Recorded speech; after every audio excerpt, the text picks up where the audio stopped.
Hello and welcome back to TNWKS, the Now We Know Show, the show where we discuss a topic of interest, and by the end we will have learned something new, and hopefully you will too. I'm Zak. And I'm Buzz. And this week we're talking about stress testing your preps. Ooh. Ooh, this is an interesting one. It is.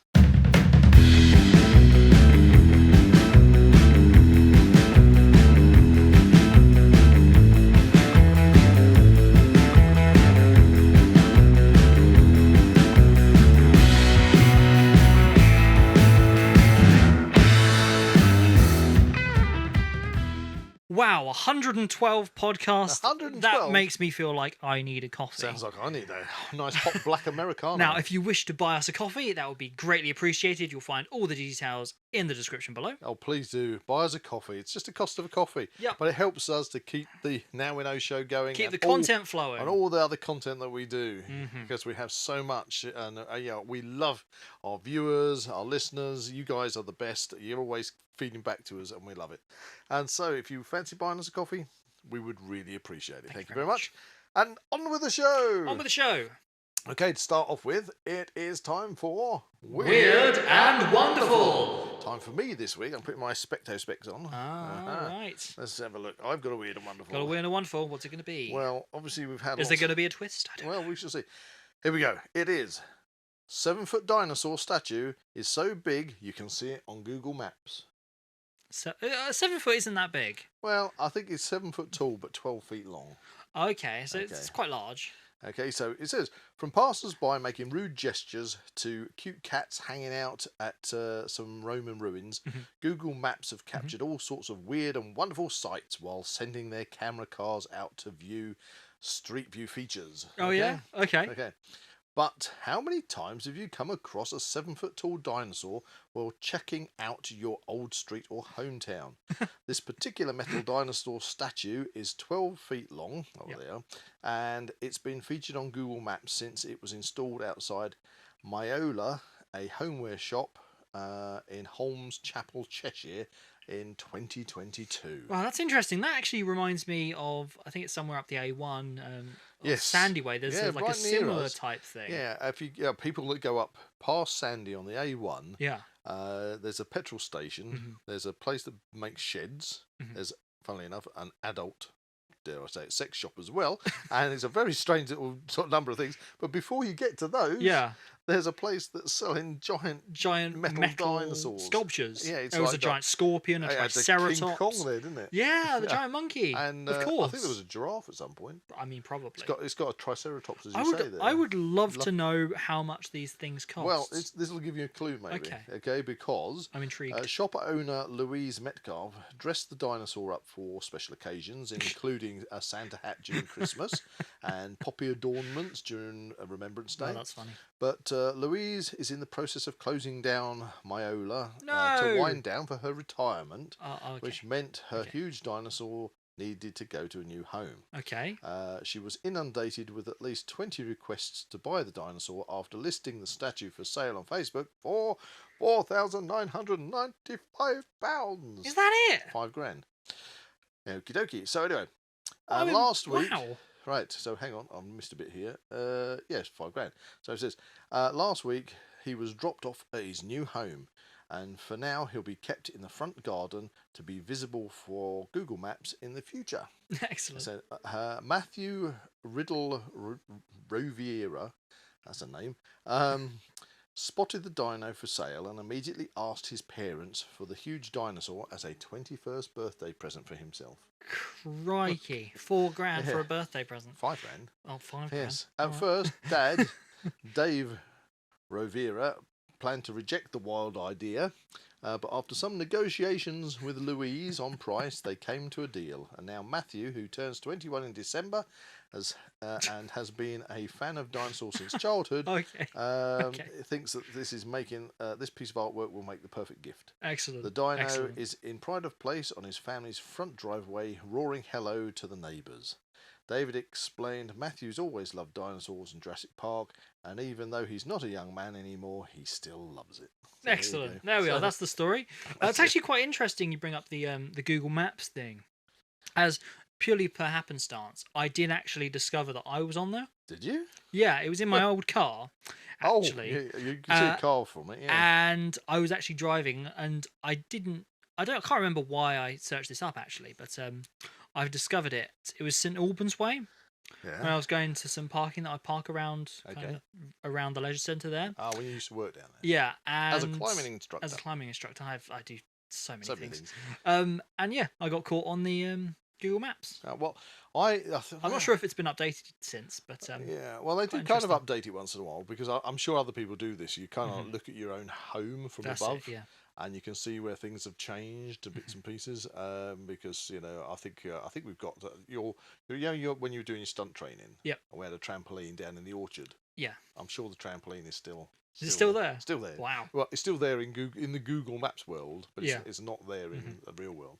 I think the most not weird thing, but when I was searching around, I think I was going somewhere in London, and I was Google mapping around London, and obviously using the Street View.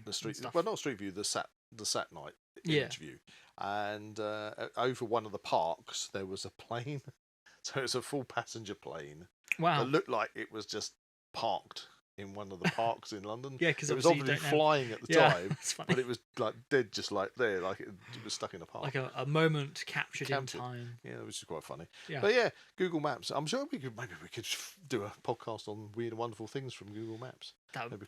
We literally have the entire world to search. Yeah. So there must be some things out there. Anyway, okay. Anyway, on to this week's.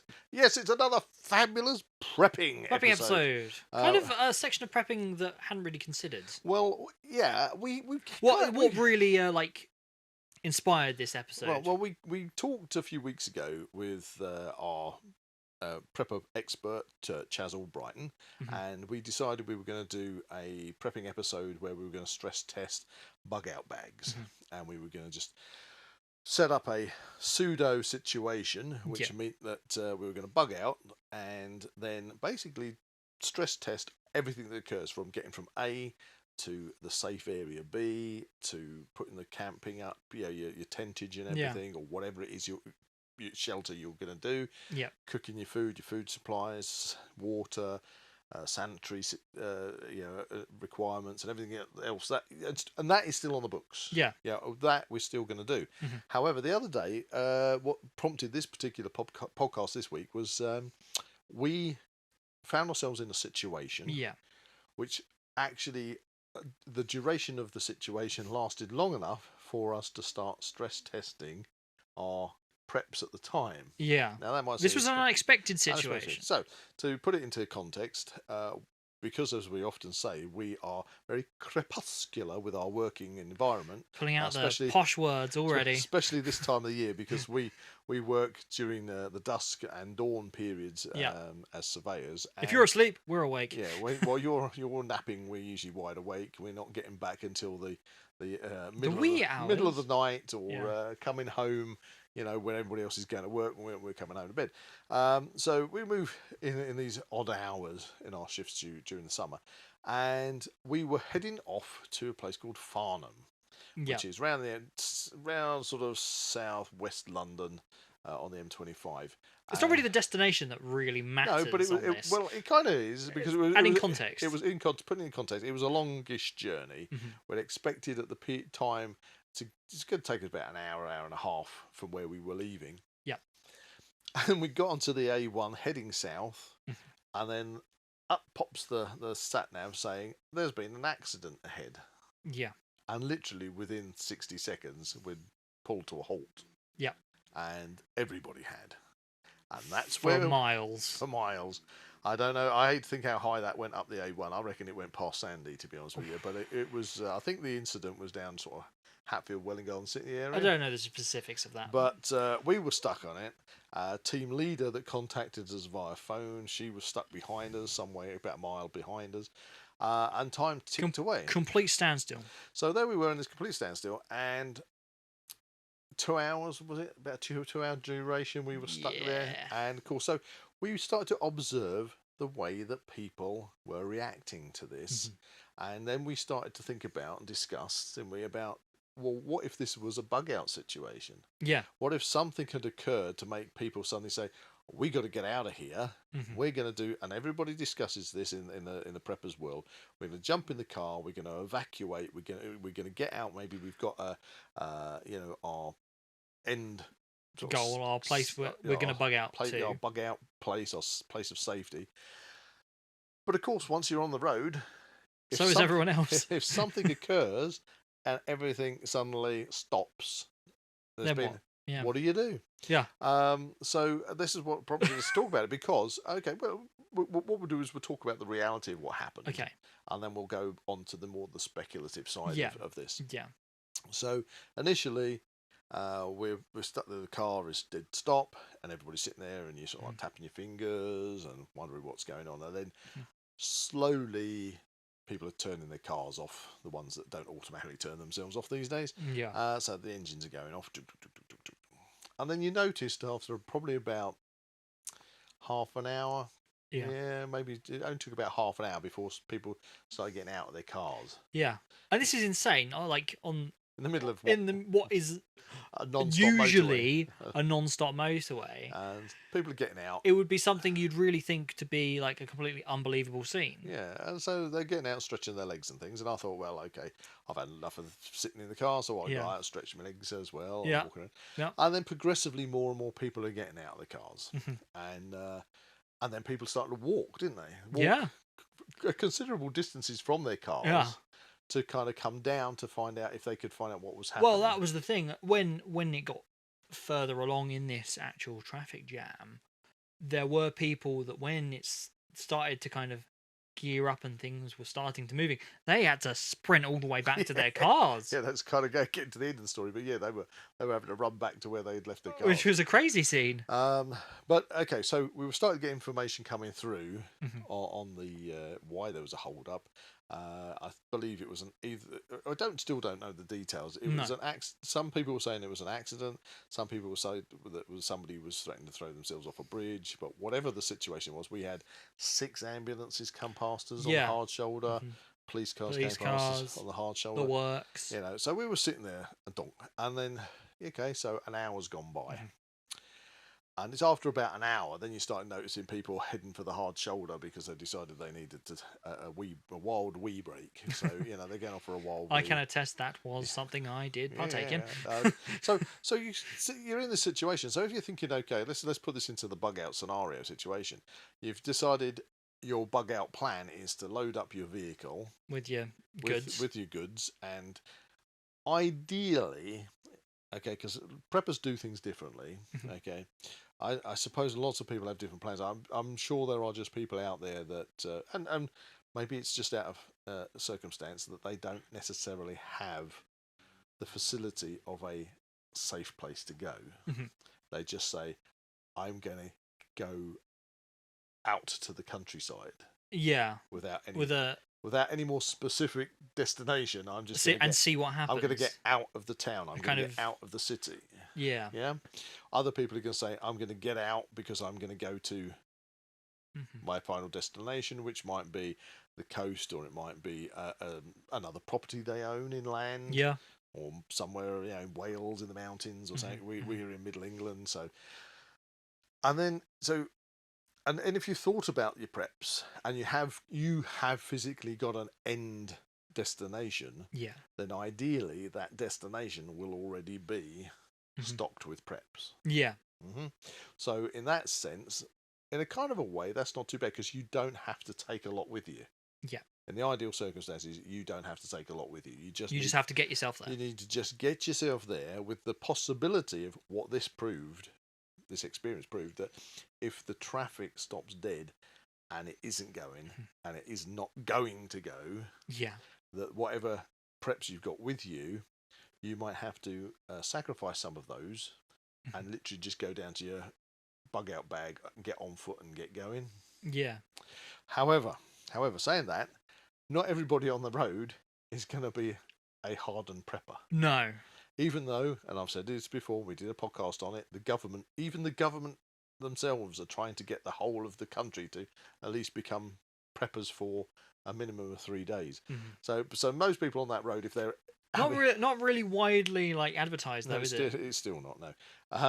But if you are suddenly forced for whatever reason, whatever circumstances has caused a mass exodus onto the roads, a lot of people aren't going to be prepared for that. They're just going to jump in their car and go. And we're going to touch. Yeah, we are going to touch a little bit upon the facts that at this present moment in time in the UK, we've got a lot of riots going on. Yeah, that suddenly just broke out seemingly overnight. I don't want to. Okay, I don't want to go into too much of a political view on this because the riots kind of started because we had that stabbing attack of the young schoolgirls, which is incredibly upsetting, and our hearts go out to the parents and everything. Yeah, that's terrible.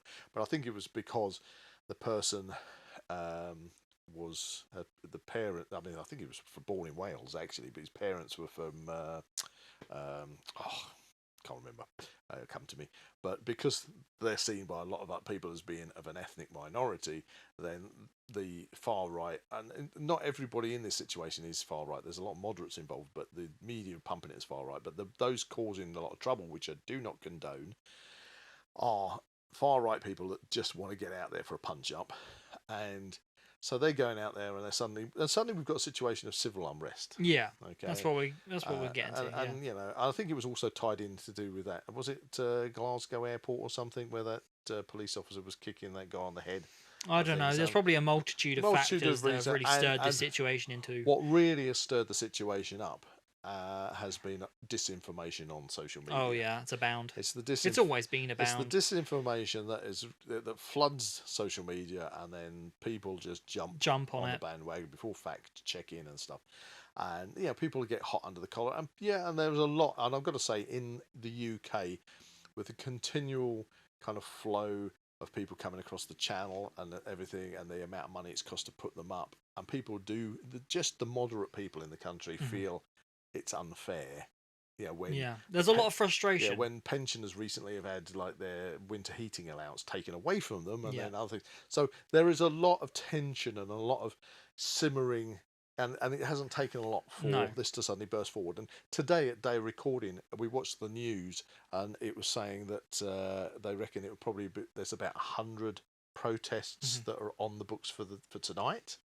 That's insane. And so that is truly insane. The police are drafting in extra thousands of police in order to hopefully stop these 100 protests turning into a widespread breakout of more riots. Yeah. And so the whole point of bringing that into this conversation is because there you have a situation of civil unrest, which that gets spoken about a lot in the prepping community. It's very much one of those kind of hot topics. Yeah, what happens if civil unrest breaks out? What do you do? Regardless of reason. Yeah. So how do you I don't say combat, but like deal with that situation? How do you deal with that situation as an individual or as a family? Yeah, a small group. And in a situation where perhaps you don't have the authorities there to contain it. Exactly. One would hope that would be the case, or that things would be at least be managed to a certain degree, that your safety would be ensured, but you can't be sure of that. So if you've got a situation of, say, this kind of thing happening that's happened over a few days, breakout suddenly out of nowhere, it's happening right in your community, and then you think, I feel really unsafe, I'm getting out of here. So and then you leave, and so you suddenly got this bug out situation, and which leads to the potential of, if everyone's doing the same thing, the pile ups, the traffic congestion. Exactly. That's very much the thing. Police perhaps even blocking off roads to stop traffic flow and things. Exactly. And the fact that when these things have flared up, people's vehicles have all been set on fire. So you might have a vehicle outside your house. We've been seeing some very crazy scenes that we just would not expect to see. You want to bug out. Recently. That's your bug out vehicle, and the next thing you know, it's on fire. So what's your plan B? What are you going to do? So we've discussed. Do you bug in? Before. Do you bug out with another vehicle? Do you have another vehicle? That's it. Well, that's why you need another vehicle. That's the question. We follow that PACE scenario where you've got your primary plan, and you've got your alternative plan, and you work your way through it. You've got to have all those backup plans. But anyway, back to what we were talking. So we've got civil unrest in different areas of the UK at the moment, and we found ourselves in this sort of like pseudo situation stuck on the A1. Thankfully, it was nothing to do with No, there was nothing to do these with situations. unrest. No, it was nothing to do with unrest, but the fact is, you could equate yourself being in that situation. Exactly. Yeah. And then we started to notice what was happening. So, we said about an hour in, people are going into the toilet and everything.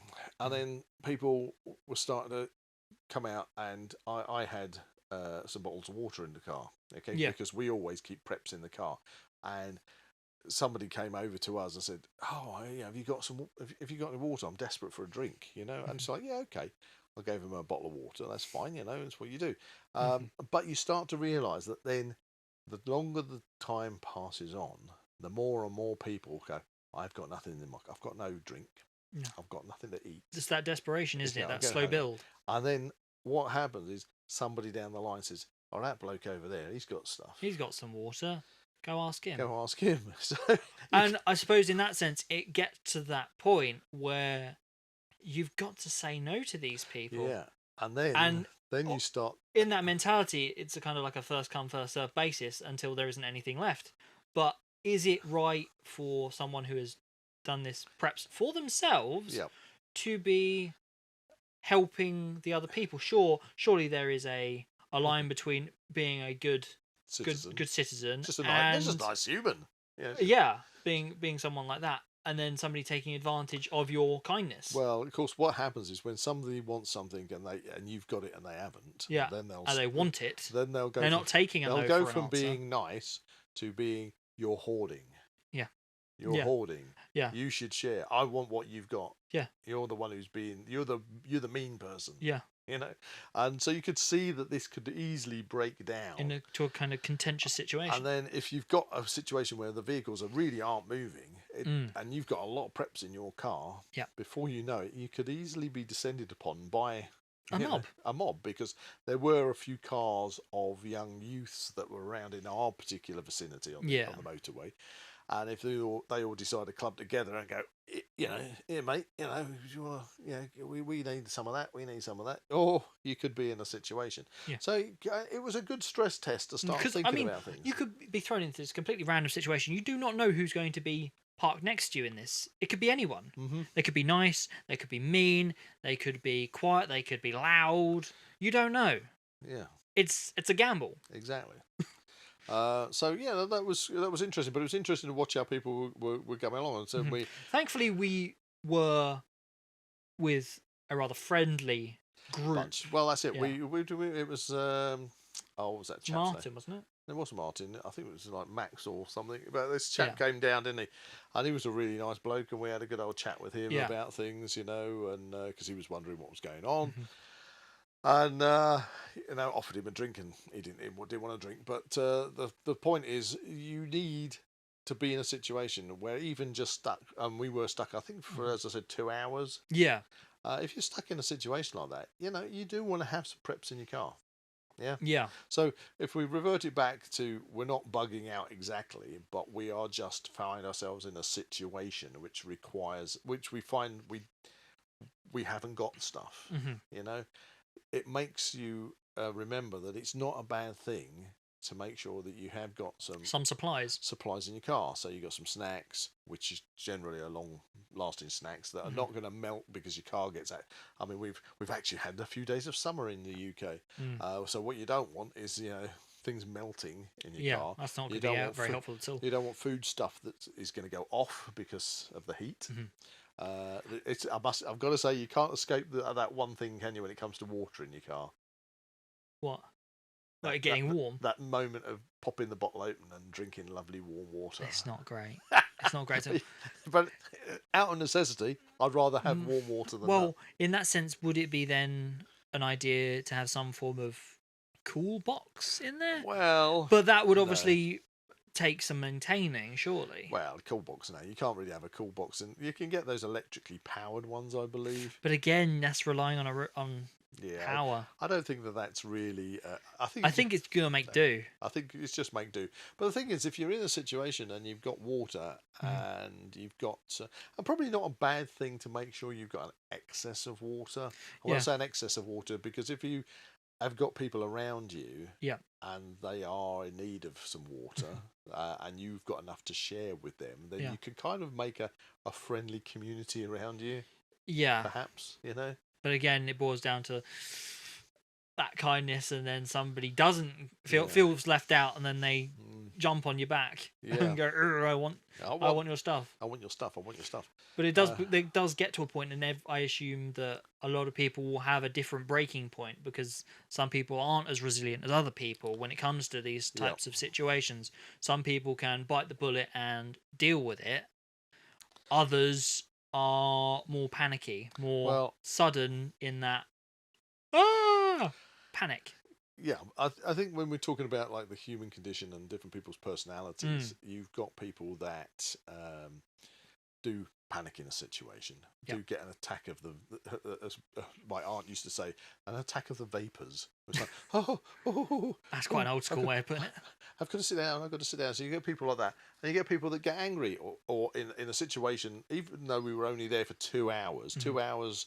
Dragged by, and people can, and a lot of those people at that particular time were probably on their way home from work, on their home from work, looking forward to getting home so they can have their dinner. So the people can start getting what we call hangry. Yeah, cross between hungry and then because you're hungry. Because you're hungry, you start you get short tempered. Yeah, that's it. Combine that with also the fact that you're thirsty. Yeah, that's when things can flare up a little bit. So it was a good stress test of our just general preps in the car. How do you think we did? I think we did okay. But there was room for improvement.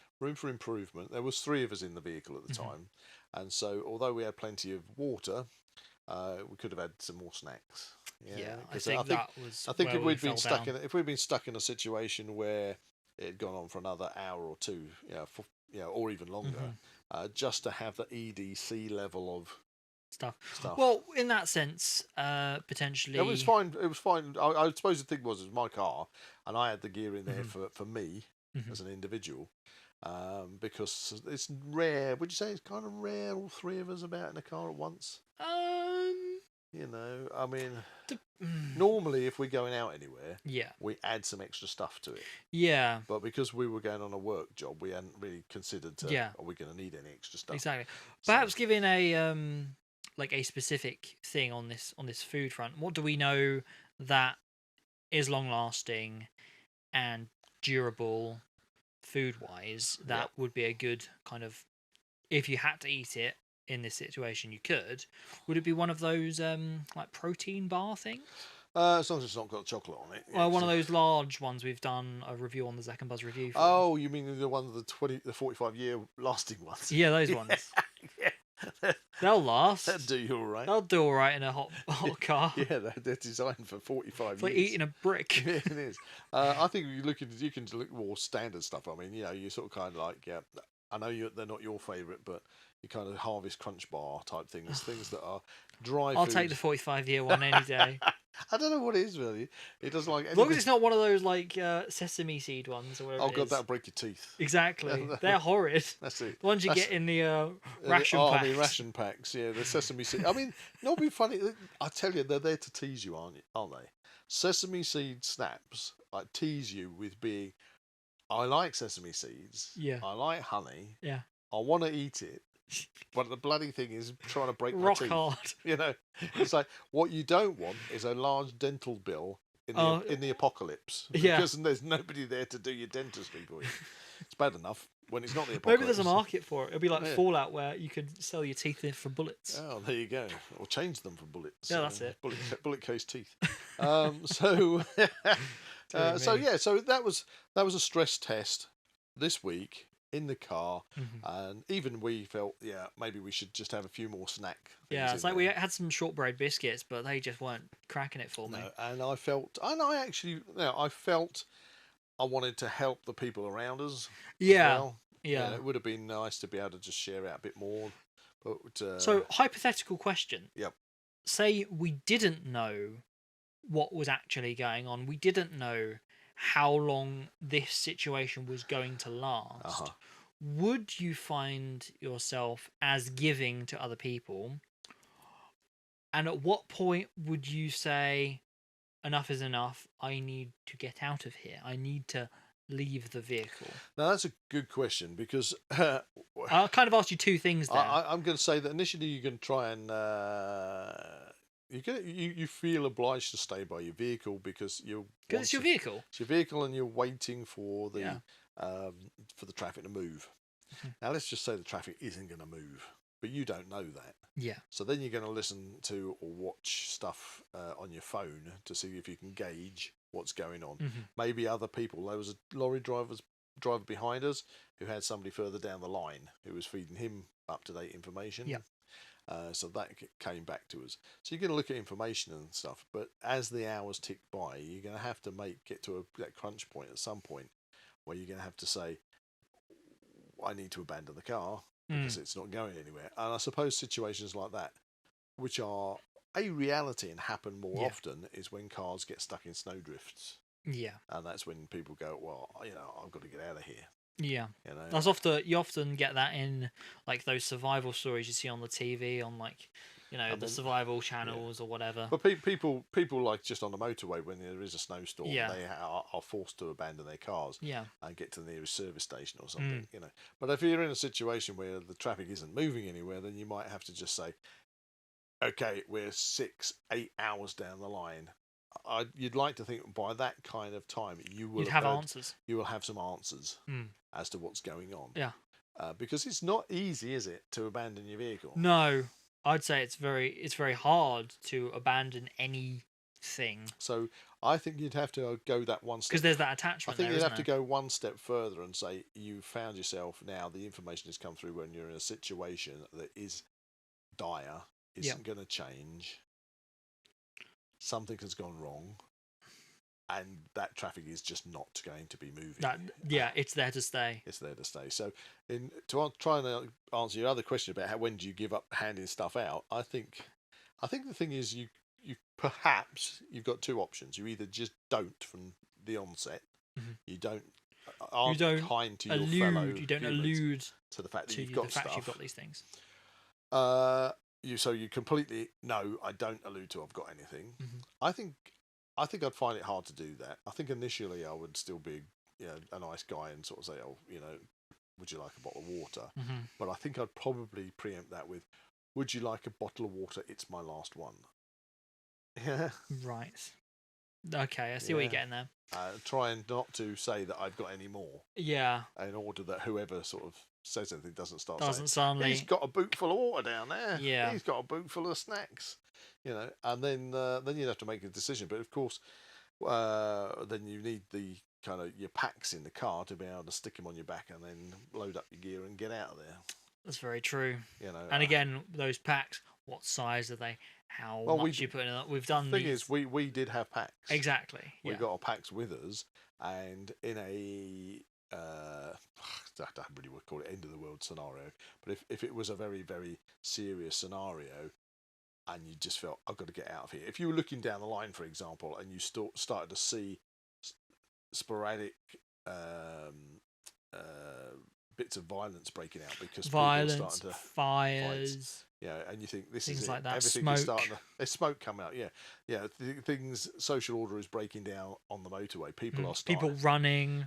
People are starting to lose their rag, go rogue or feral even. Then the packs that we had have got stuff in it that I don't need. Why would I need tripods, for example, in a survival situation? There's that. I'll drop stuff out, put the essential stuff in up the embankment. But then there's that my mind that I know that I wouldn't potentially need in that situation my tripods or anything. Okay. But I would find that grueling. I know you don't want to give any. I would find that grueling to like just drop. Okay, so my only other suggestion would be in that situation, if you've got gear that you don't want to lose, if you leave it in your car, and as we've just described, the situation has broken down so far that cars are on fire. We've got bands of roaming bands of people trying to like search other people's cars for what they can get hold of and things. Then I would take the kit out, get up the embankment, and find somewhere that you could dump it in a bag of its own. Separate the bags up, stick it there and just cover it up in a bramble bush or something, and just say Right. because you know your car's going to get wrecked. Yeah. Yeah. So just get it out and Get put it somewhere. yeah. And you say, right, well, I know it's For there. for potential pickup. I know it's there. I think there'll be a happy medium. There's a potential pickup, and from where we were, Yep. our immediate plan, what would it have been from that point? I don't know. It would have been get up the bank. Yeah, but where would we gone from there? No, I don't know. Well, what is the ultimate plan from that point? Get home. Get home. Okay. Exactly. That's what you mean. It's to go home. I was thinking very immediate, like go to the nearest place to get food. It's the nearest place to get food. I'm hungry. I was hungry at the time. Yeah, Come on. Yeah, I mean, okay, but if you've got a complete breakdown of society and this whole, that's why I said we've gone from the reality of what happened to now we're going into our made up scenarios. But then your local service stations are being ransacked. Well, yeah. So your plan would be to basically make your way to your safe area. Yeah. To head Which home. for us would be home. Would be initially home, and then to our secondary safe place after that, if that's not feasible. Yeah. But yeah, so there's that, and so I think to round that part of the discussion up on stress testing your preps, if your part of your prepping plans are to bug out, you might not be facing the real reality of thinking about it, because in a situation you might not actually get very far. You might find that might be your plan, but you're only going to get 2 miles down the road before everything is stopped. Or you might find you get 50 miles down the road and everything stops. And then where are you?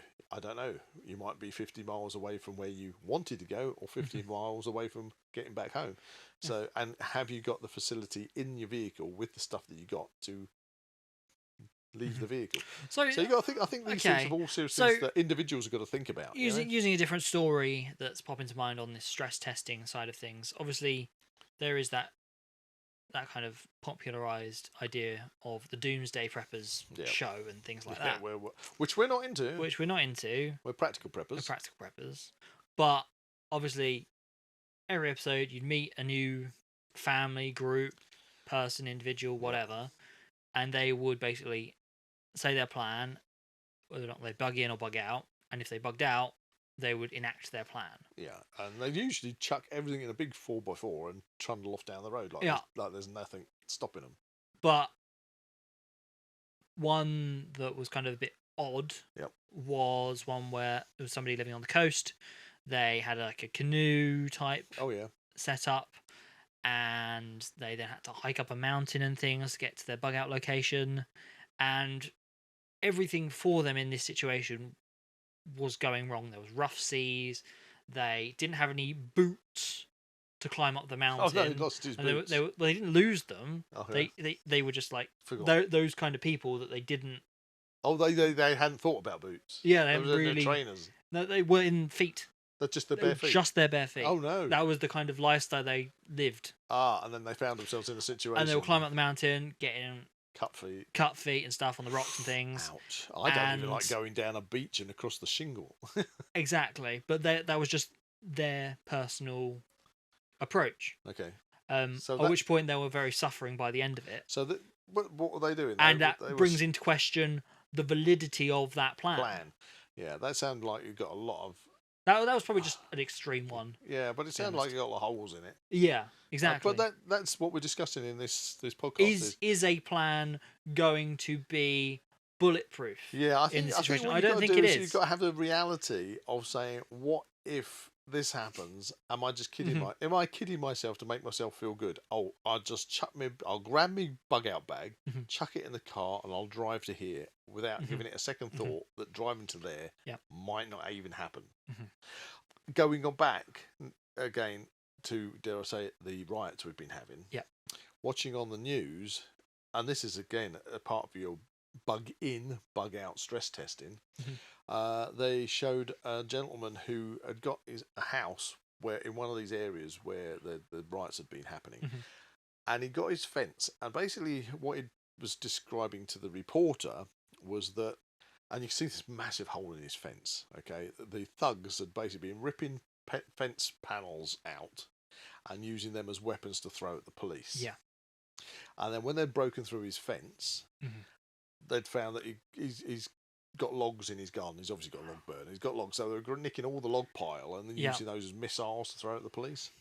However, what I noticed was that on top of his fence, he'd got all this jagged, toothed, and, like your typical kind of don't climb the fence because this is going to keep the intruders out. Yeah. But here we have a situation where basically we've suddenly got a breakdown of society. We've got total chaos on the street. streets. Yeah. On the street, the police are trying to manage it. Yeah.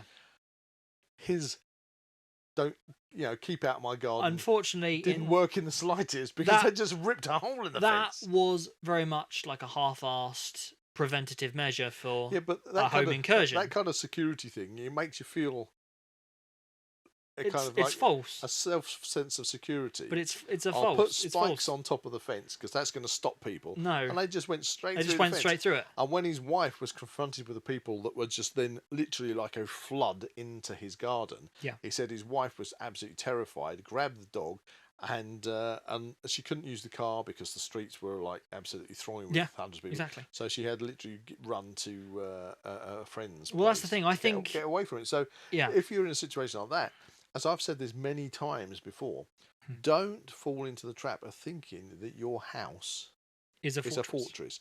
That's okay. I'm going to bug in until everything calms down, because this was it was live. Watching it on the news, these thugs, these people who are basically destroying their own communities, ridiculous, absolutely ridiculous.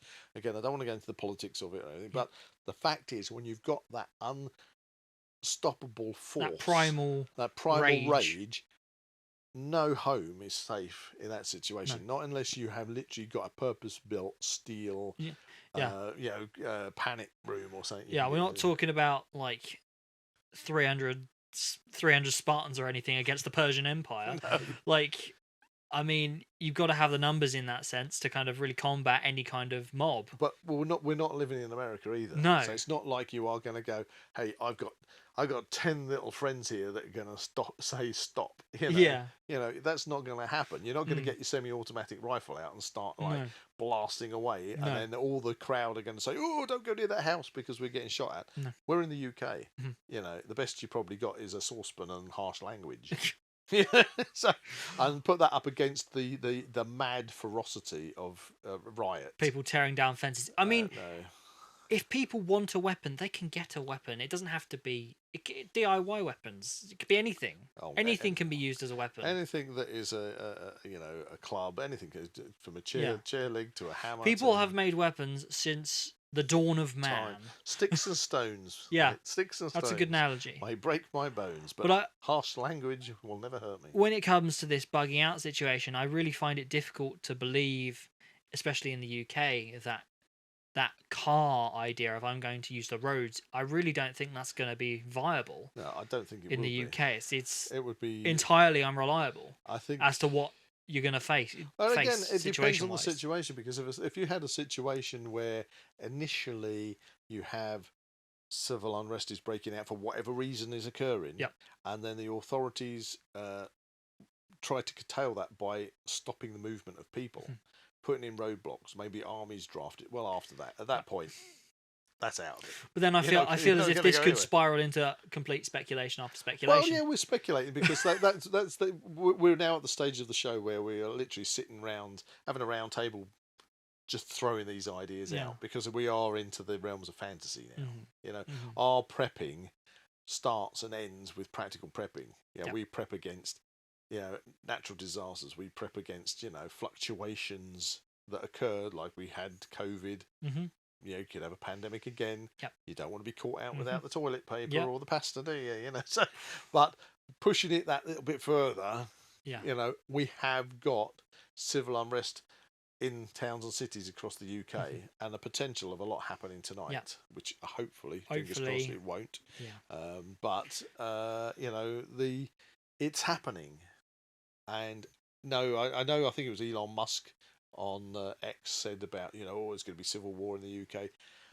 we live in the UK, and no, I don't see it civil war. What it is groups of people that are just they're on a they're on They're a looking for an excuse. they're looking for an excuse to riot because either they are very, very right wing, or they're moderate people who are just seeing the injustice or how they see the injustice of things happening in the UK at the moment. Yeah.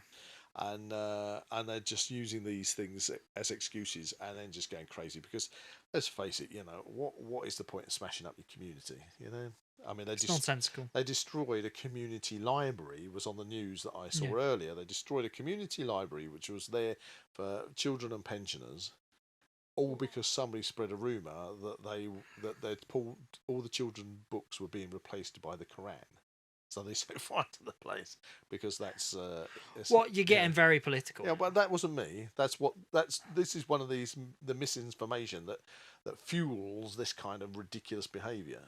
Yeah. Okay, so maybe we should. But if you're into a situation, back. If we're drawing it back, we're into a situation where civil unrest has occurred.